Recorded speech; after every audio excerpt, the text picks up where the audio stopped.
راوی کہتا ہے فن فتح الجدار، کہ اب جب شہزادی نے یہ دعا کی ہے تو اب کعبے میں شگاف ہوا ہے، دروازہ نہیں کھولا گیا شہزادی کی آمد کے لیے۔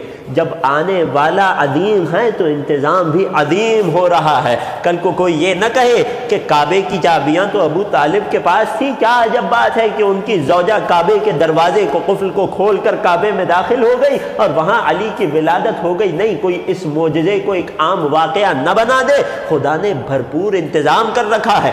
کعبے میں رستہ بن رہا ہے مگر دروازے سے نہیں، اس دیوار سے کہ جو دروازے کی بالکل پشت پر ہے۔ اللہ اکبر، دیوار میں رستہ بنا ہے۔ راوی کہتا ہے فدخلت فیہا فانغلقت، شہزادی اس دیوار کے رستے سے کعبہ مشرفہ میں داخل ہوئی اور وہ دیوار دوبارہ ویسے ہی بند ہو گئی۔ راوی کہتا ہے کہ ہم نے یہ منظر دیکھا، پریشان ہو گئے، حیران تھے۔ جب کچھ دیر بعد ہوش سنبھالے تو حضرت ابو طالب کو خبر کی۔ یقیناً ابو طالب مسکرا رہے ہوں گے۔ لوگوں نے خانہ کعبہ کے دروازے کو کھولنے کی کوشش کی، بہت کوشش کی، نہ کھل سکا۔ جان لیا کہ یہ اللہ کا امر ہے، اس امر میں غیبی ہاتھ ہے۔ راوی کہتا ہے ہم نے انتظار کیا۔ کتنا انتظار؟ کچھ لمحوں، کچھ ساعتوں کا انتظار نہیں تھا، یہ کچھ پہروں کا انتظار نہیں تھا، یہ 4 دن کا انتظار تھا۔ راوی کہتا ہے 4 دن کے بعد بالکل اسی جگہ سے دیوار کعبہ شق ہوئی ہے اور شہزادی فاطمہ بنت اسد باہر تشریف لائی ہے۔ لیکن اب ایک فرق ہے، جب گئی تھی تو تنہا تھی، جب باہر تشریف لا رہی ہیں تو ہاتھ میں امیر المؤمنین ہے، ہاتھ میں خدا کا ولی ہے، ہاتھ میں رسول کا وصی ہے۔ ایک صلوات پڑھیے امیر المؤمنین کی عظمت پر۔ اب جب شہزادی باہر تشریف لائی ہیں، یقیناً یہ خبر مکے میں پھیل چکی ہے، ایک مجمع ہے جو انتظار کر رہا ہے کہ شہزادی کی کوئی خبر آئے۔ جیسے ہی شہزادی باہر تشریف لاتی ہیں تو لوگوں نے سوال کرنا شروع کیے، پوچھنا شروع کیا یہ کیا ہوا؟ اللہ اکبر، میں قربان ہو جاؤں میری شہزادی کی عظمت پر۔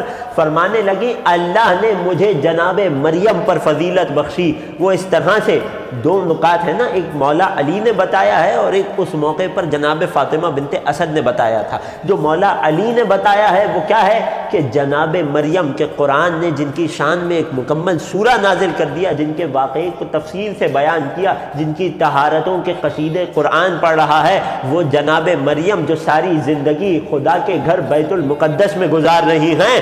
جب نبی اللہ عیسیٰ کی ولادت کا وقت قریب آیا تو آواز قدرت آئی، اے مریم یہ عبادت گاہ ہے، یہ ولادت گاہ نہیں ہے، ذرا بیت المقدس سے باہر تشریف لے جائیے۔ یہ فضیلت مولا علی نے خود بتائی ہے۔ فرماتے میری مادر گرامی اپنے گھر میں تھی، حضرت ابو طالب کے گھر میں تھی، ولی خدا کے گھر میں تھی، لیکن جب ولادت کا وقت قریب آیا تو بلایا جا رہا ہے، اے فاطمہ بنت اسد آپ دنیا کو اتنی بڑی امانت دینے جا رہی ہیں، آئیے چل کر ہمارے گھر تشریف لے آئیے۔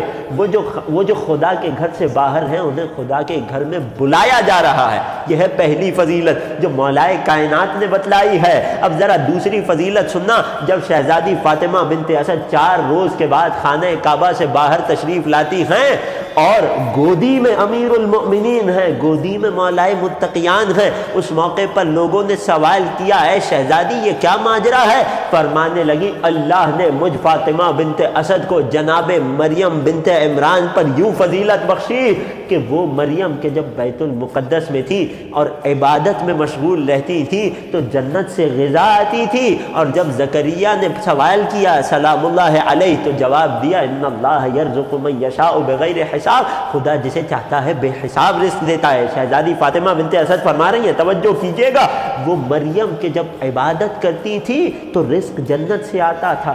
جب عیسیٰ کی ولادت کا مشکل مرحلہ آیا تو سورہ مریم کی آیتیں جا کر دیکھیے گا، قرآن میں اللہ نے بتایا تو اب مریم کے لیے جنت سے غذا نہیں آ رہی ہے، حکم دیا جا رہا ہے جس پیڑ کے سائے میں آپ تشریف فرما ہیں، حزی الیک بجذع النخلۃ، اے مریم اس درخت کی شاخ کو ہلائیے تو آپ کو کھجوریں کھانے کو ملیں گی۔ فرماتی ہے جب مریم پر ولادت کا سخت وقت آیا تو اب مریم کو حکم دیا جا رہا ہے کہ درخت کی چھال ہلائیں گی تو رزق ملے گا۔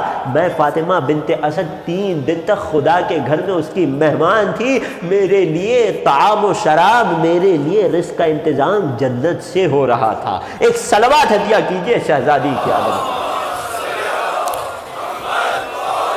توجہ کر رہے ہیں عزیزوں؟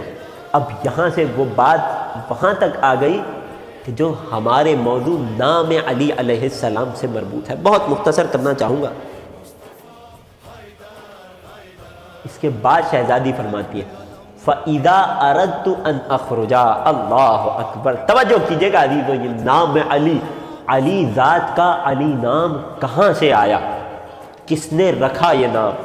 فَإِذَا أَرَدْتُ أَنْ أَخْرُجَ، علی کی مادر گرامی کے جملے ہیں، میں قربان ہو جاؤں۔ فرماتی ہے جب میں نے 3 دن کے بعد خانہ کعبہ سے نکلنے کا ارادہ کیا، ہتف بی ہاتف، ایک ہاتف غیبی کی صدا آئی، یا فاطمہ سمیہ علیہ، اے فاطمہ اس کمسن بچے کا نام، اس مولود کا نام علی یعنی بلند رکھیے، فَإِنَّهُ عَلِيٌّ، کیونکہ خدا نے اسے بلندی عطا کی ہے، وَإِنَّ اللَّهَ الْعَلِيُّ الْأَعْلَى، اور وہ خدا کہ جو خود علی بھی ہے اعلیٰ بھی ہے، اس خدا کے اسماء حسنہ میں سے ایک نام علی بھی ہے، ایک نام اعلیٰ بھی ہے۔ ہاتف غیبی شہزادی کو مخاطب کر کے کہہ رہا ہے اے فاطمہ، وہ اللہ کے جو علی الاعلیٰ ہے، اشتق اسمہ من اسمہ، وہ خدا یہ پیغام دے رہا ہے کہ اے فاطمہ میں نے اپنے اس محبوب اور مقرب بندے علی کا نام اپنے نام سے نکالا ہے، میرا نام علی اصل ہے، میں نے اپنا یہ نام اپنے اس بندے کو دے دیا۔ کیا اے خدا فقط نام دیا؟ وَأَدَّبْتُهُ مِنْ أَدَبِي، میں نے اس بچے کو، اس مولود کو اپنی صفات کا، اپنی صفات کبریائی کا مظہر بنا کر دنیا میں بھیجا ہے۔ اللہ اکبر، توجہ کر رہے ہیں عزیزوں؟ پھر آواز قدرت آئی اس موقع پر، فَطُوبَى لِمَنْ أَحَبَّهُ وَأَطَاعَهُ، خوش نصیب ہیں وہ لوگ جو اس بچے سے محبت کریں اور اس کی اطاعت بھی کریں۔ وطن